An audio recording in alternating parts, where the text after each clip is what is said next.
Salut les amis, on est le dimanche 5 janvier 2020. Bonne année à tous.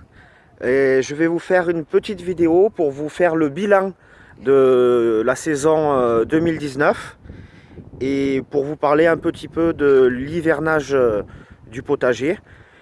Donc j'ai fait mes calculs. Donc comme vous le savez, je note toutes les récoltes que je fais dans le potager. Et donc voilà un peu ce que ça donne quand on fait les totaux de toutes les familles de légumes que j'ai cultivés. Donc j'ai calculé que ça faisait 34 légumes cultivés cette année sur une surface de 105 mètres carrés. Et donc voilà le chiffre total ici, pardon. Donc si c'est un peu flou, donc 358 kilos récoltés en 2019. Alors c'est la deuxième année que je fais ça, enfin que je compte tout et que je pèse tout. Et en 2018, donc j'avais fait mieux.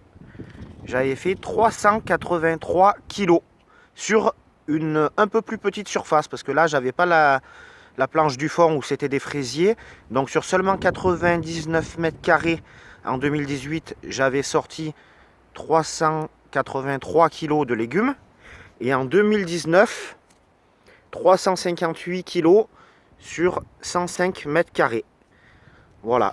Et là, je compte, donc les 358 kilos, je compte que sur les planches de légumes que vous voyez là. Hop, je fais un petit... Voilà, ça fait 105 mètres carrés cultivés, ce que vous voyez là. Et après, bon, j'ai des petits autres coins au jardin et un micro-verger et puis quelques petites choses cultivées un peu au garage. Et là, ça fait 42 kilos, mais je les compte pas dans les 358 kilos. Bon, les 358 kilos, c'est uniquement les planches que vous voyez là. Alors pourquoi il y a un peu moins cette année? Eh ben, c'est vrai que cette année, j'ai raté, il y a eu des ratés sur pas mal de légumes dus à la canicule et aux fortes chaleurs. J'ai eu beaucoup moins de rendement sur tomates. Ça a été catastrophique sur les haricots. Les concombres aussi, c'était pas terrible. Les choux, je pense que je les ai mis un peu trop tôt. Je les ai mis pourtant à la même période que l'année passée, mais je pense que je les ai mis un peu trop tôt et du coup, j'ai pas eu un seul chou-fleur cette année. Et sur les choux paumés, ben, ils sont beaucoup moins gros. Les choux de Bruxelles, pareil, ils sont beaucoup moins gros. Voilà, il y a eu plusieurs légumes où il y a eu des soucis à cause des températures trop élevées. Donc bon, je suis quand même satisfait parce que ça fait quand même un rendement de 3,5 kg de légumes au mètre carré.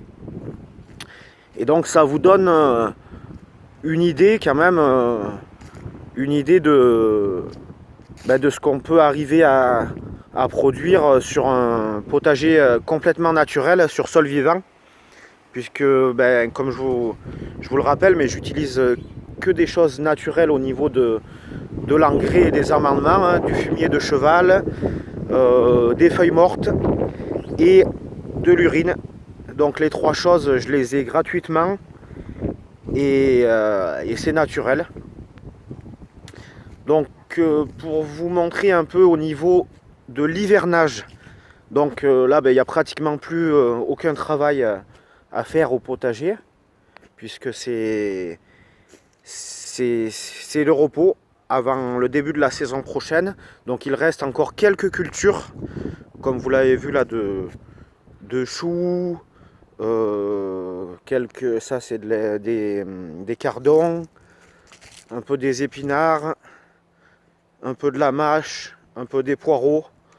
Voilà, sinon il n'y a pas grand chose. Les pommes de terre sont à la cave, les courges sont à la cave, les bocaux sont faits.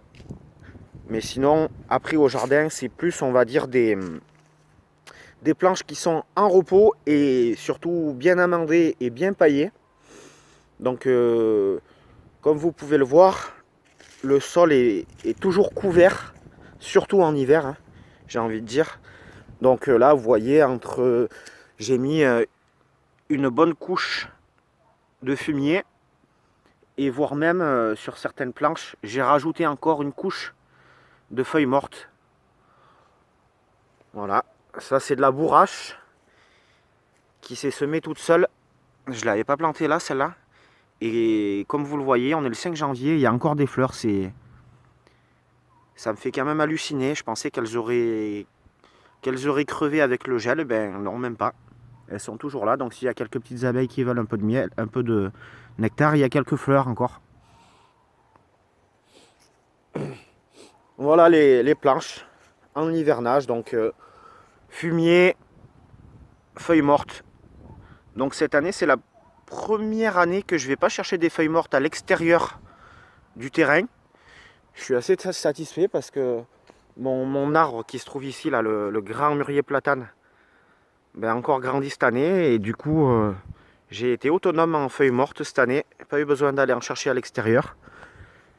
Donc ça, c'est cool parce que c'est un peu l'objectif, hein, c'est d'être le plus autonome possible sur ce qui rentre dans le potager, hein, pour pouvoir sortir un maximum de légumes et nourrir tout le monde.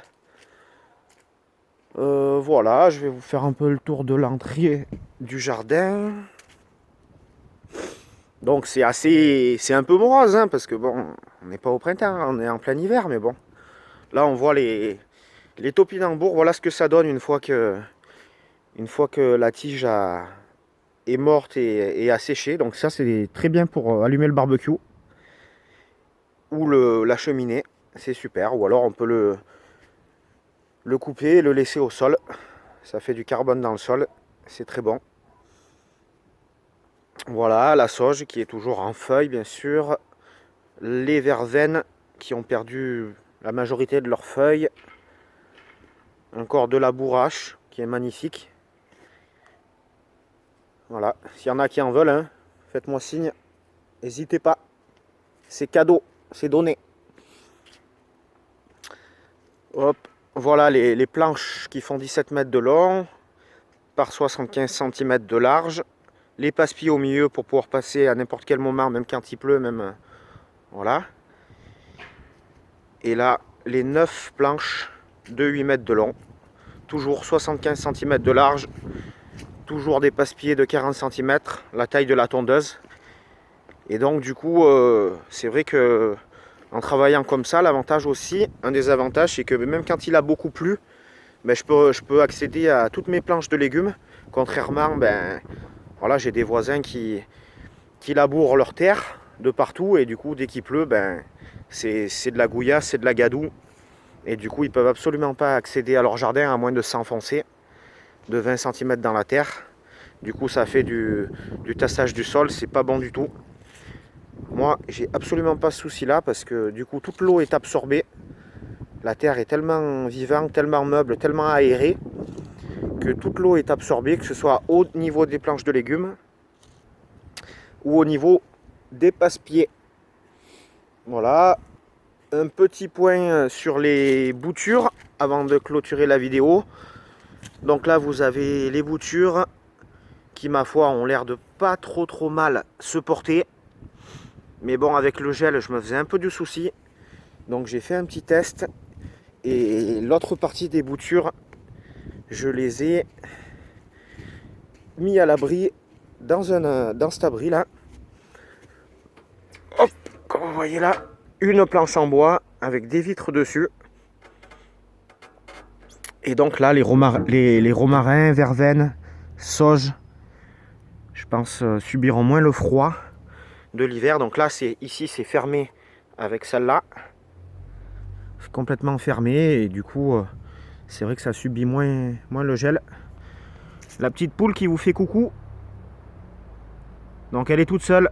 Je vais lui emmener des coéquipières au printemps, c'est prévu. Mais bon, j'ai pas réussi à me procurer des poussins avant, donc mais pour l'instant, elle reste toute seule, peu cher. Bientôt, elle aura des copines. Voilà. Et puis juste une dernière chose que je voulais vous montrer. Donc j'ai planté cette année à l'automne. J'ai planté pas mal d'arbres. J'ai semé pas mal d'arbres à partir de la graine. Donc j'en ai fait ici châtaignier, chêne, noyer. Voilà, j'en ai fait un peu ailleurs aussi dans le terrain. Donc si tout se passe comme je l'ai prévu, je vais avoir une petite forêt qui va pousser au printemps. Et voilà, donc c'est pour moi, mais c'est aussi pour en faire profiter les autres. Donc pareil, si vous voulez des petits arbres, faites-moi signe, n'hésitez pas, je les donne. Voilà, ça c'est les arbres laurier sauce que j'avais repiqué, qui avaient poussé tout seul dans le jardin, spontanément. Vous voyez là, ils commencent à avoir une bonne taille. Et là, il y en a d'autres qui poussent. Là, vous les voyez ici. 1, 2, 3, 4, 5, 6, 7, 8. Là, j'en vois au moins 8 là. Donc merci à la nature d'être aussi généreuse. Même sans forcément travailler, ça vient tout seul. Bon, c'est quand même du boulot, hein. Ça, il faut le reconnaître, il faut s'en donner la peine, mais c'est tellement gratifiant d'avoir ses propres productions et de sortir, voilà, comme je vous le disais là, plus de 300 kg de légumes dans la saison. 358 exactement.